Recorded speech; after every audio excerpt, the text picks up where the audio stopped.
Welcome back, everyone. Glad you could join us. We're going to spend some more time in the shop again this afternoon. Yeah, it's just too cold outside and lots of snow left. We had a very cold and snowy week, and it is sunny out today, but there's just way too much snow to work outside. So I thought we're going to spend some time in the shop this afternoon, and we hope that you're doing okay with the isolation that has been self-imposed or mandatory for you. And I hope you're not going too batty being all cooped up in the house.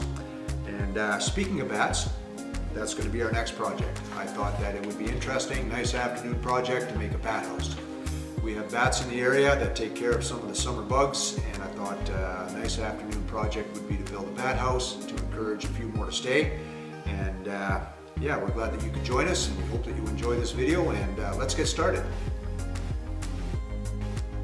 All right, well, the internet is a wonderful thing, as you all know, but you can find information on just about everything, and if you do a search, you can come up with literally hundreds of different plans for whatever you're searching for. And the same is the case for this.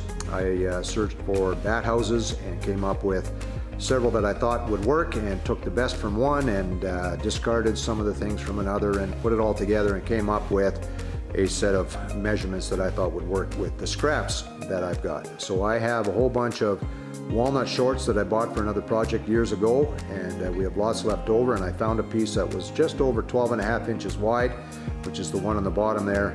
I drew it to scale on a piece of plywood just to give me an idea on how I'm going to go about building this, and I thought maybe an interesting bat motif on the front would kind of spice it up. At any rate, first order of business is to plane down the walnut, and we'll start with that, and then we'll go through the rest of the procedures that I have in mind for this bat house.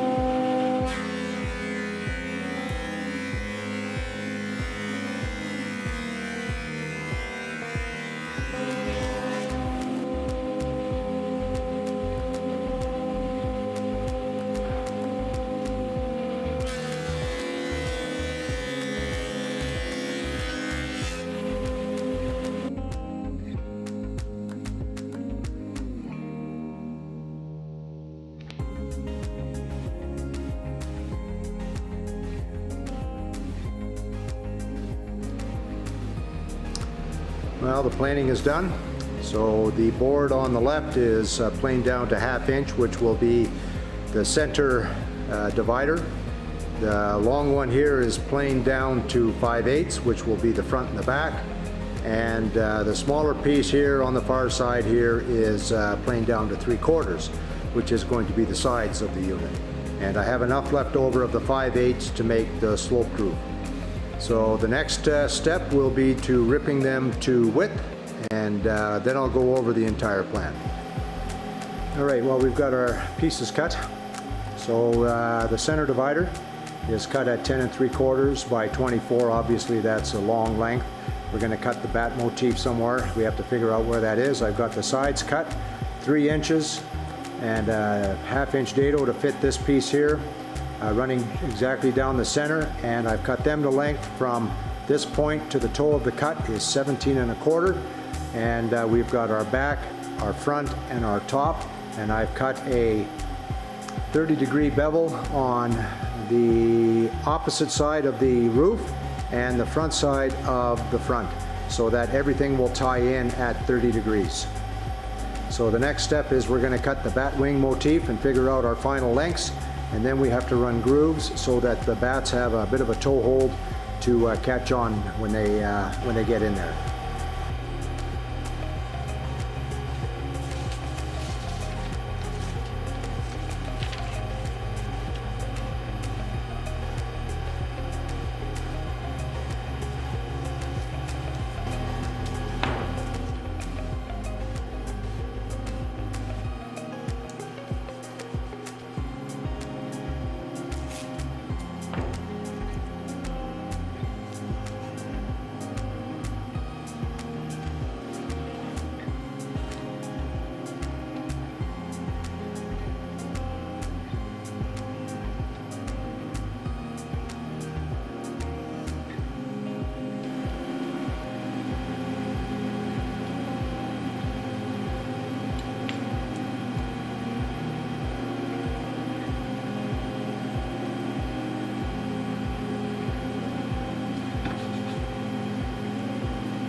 All right, so now you can see where we're headed with the bat wing motif. So for the center divider, it was the lower half of the template, and for the front, it was the top line of the template. And now it gives the illusion that there's a bat there.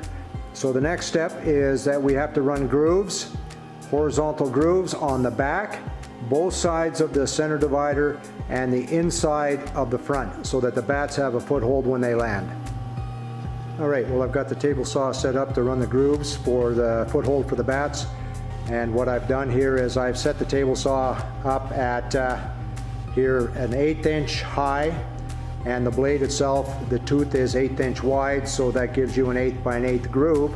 And most of the plans called for about a 1/2 inch in between these grooves. So for the front and back panels, I don't want to see the grooves. So what I've done here on the table saw fence is I've made marks. The first mark here, that where the pencil is where the blade enters the wood. The second mark is where it exits the wood. And I've allowed about 1.5 inches on each side of the board where I don't want a groove.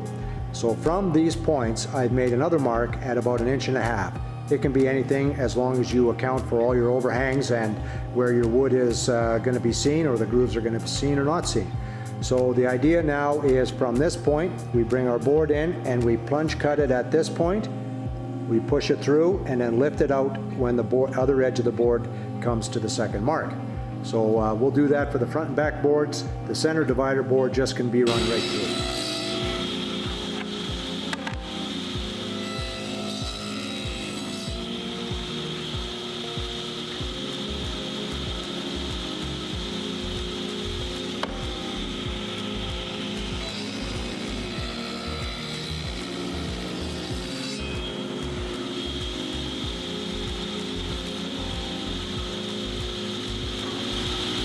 All right, while the grooves are run, here on the back side, I decided to run the grooves all the way through from where the sides stop all the way down.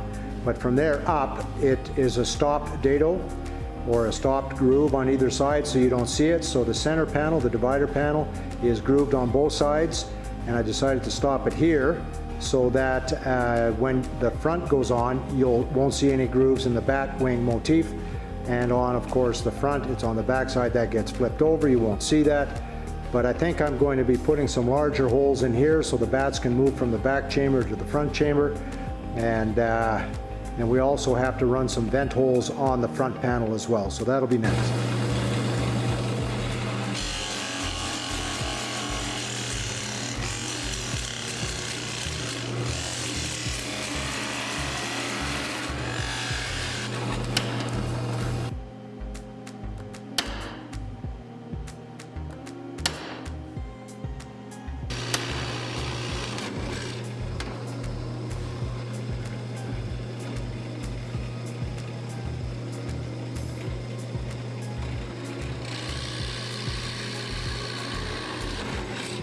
Well, all the parts are cut, all the holes are drilled, all the slots are cut. The bat motif looks pretty good. I'm going to do a little bit of sanding on the edges here.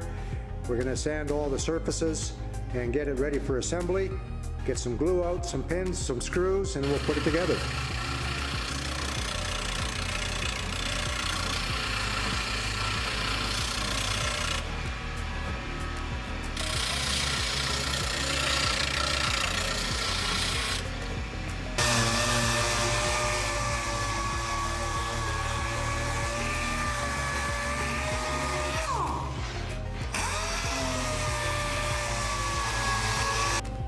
Well, all the parts are sanded, ready to be assembled, and I think I'm just going to quickly go over all the parts that I made and the reasoning behind them, and then we'll get it assembled.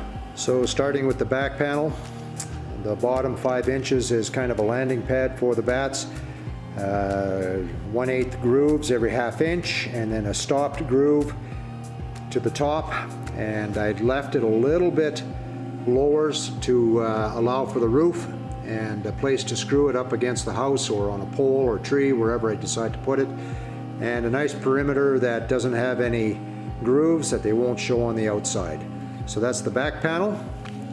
Now we move to the front panel. The front panel has the bat motif on the bottom, the vent holes on the front at about 4 inches, a 30-degree bevel on the top to match the roof angle, and stopped grooves on the inside face of it. And this is the center divider panel at 1/2 inch. It is grooved on both sides at approximately 1/2 inch with some other larger holes in there that the bats can move from one chamber to the next. I don't know if that's a good idea, but I thought I'd throw that in there. And then we've got the roof piece, which is approximately 6 inches with a 30-degree angle on the top portion of it to match the roof angle.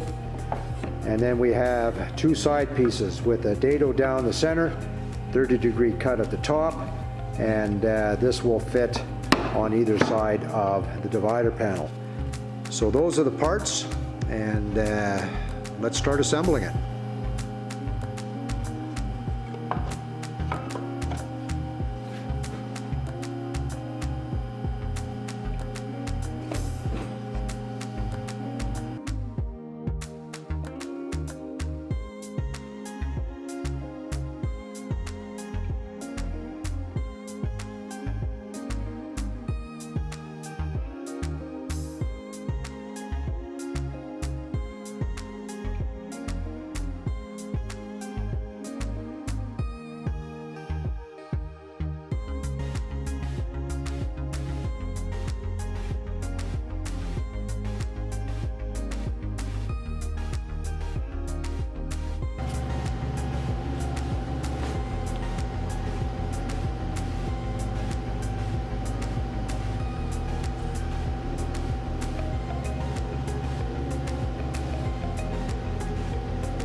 Bat house. The bat house is done. Yeah, happy with the results. I don't think there's another walnut bat house in the world. Anyway, happy with the result, the way the bat motif looks, and especially if you're looking at it from 12 to 15 feet below. The bat motif looks a little skinny when you look at it straight on, but when you look at it from below, it looks just right. Other than finishing, this is done. And we're ready for the bats, the big bug scourge of the skies. If you can tell me what comic book that's from, put it in the comments below. All right, well, that's another project in the books. Fun project for the afternoon. Well, it took a little longer than the afternoon, but it was fun nonetheless. We're glad that you could join us. And if you enjoy this type of content, and especially this video, we would love it if you would subscribe, like, and share, and join us again for another project coming soon. Thanks for watching.